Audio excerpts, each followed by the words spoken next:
Hello, this is Agagai. Let's talk about the respiration and breathing. I oftentimes ask the student that what is the respiration and breathing.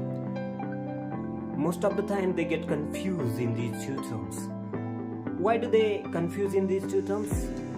Because in both cases oxygen is used. That's why they get confused suddenly. Okay, so let's break down these two terms. Okay, let's talk about the breathing first. Okay, what is the breathing? When we inhale the air in our lungs, inhalation means what? Means to take breath in. Okay, so when we breathe in by using our nose, okay, so nasal cavity, when we breathe in, the air flows through our trachea into the lungs. Do you know trachea? Trachea means windpipe. Okay, keep in mind, trachea means windpipe.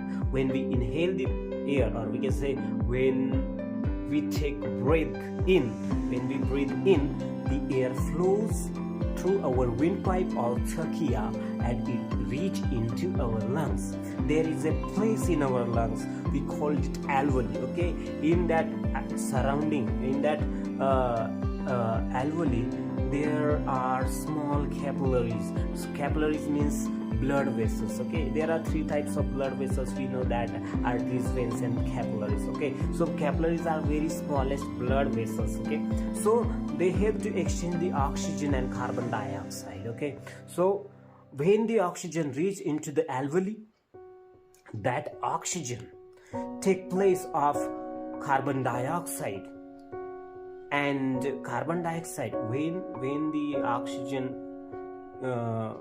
meet to the RBC in our blood, there are some cells, okay, platelets, RBC, WBC, we know that. Okay, so RBC are the main reason of exchanging the oxygen and carbon dioxide gases. So RBC has hemoglobin. That hemoglobin helps to change the oxygen and carbon dioxide. Hemoglobin take the oxygen from the alveoli and it release the carbon dioxide in the alveoli.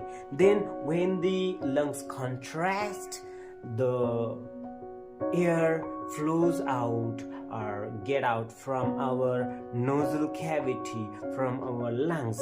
Okay, when the lungs get in relaxed position, we inhale the air, and when the lungs contrast, we exhale the air. Okay, so this is the concept. Okay, so keep in mind, when we inhale the air and when we exhale the air, when we breathe in and when we breathe out, this process is called breathing. So what is the respiration? Let's break down the respiration. We know that, everyone knows that our body is made up of cells. Okay, millions and billions of cells are available in our body. So our body needs energy to do work, or we need energy to survive. Okay, every organism need energy to survive in this universe. Okay, so every organism is made up of cells.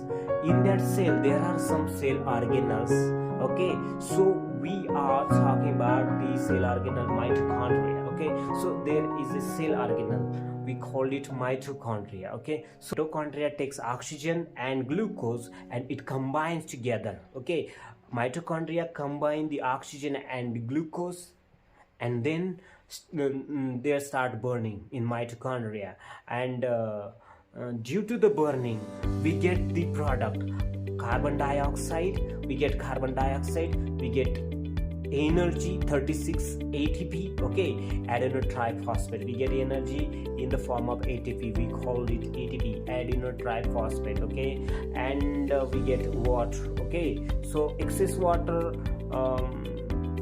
goes out while we breathe out, and it goes out through our skin in the form of sweat and all that.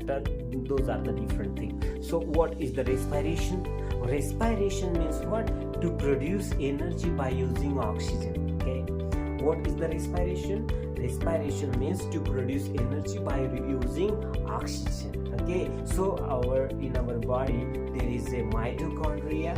Mitochondria produce energy by using oxygen, so this process is called respiration. Okay, in simple way, when we breathe out and when we breathe in and breathe out, we call this process breathing. And when the mitochondria produce energy by using oxygen and glucose, we call it, what we call it, respiration. Okay, this was the concept. Okay.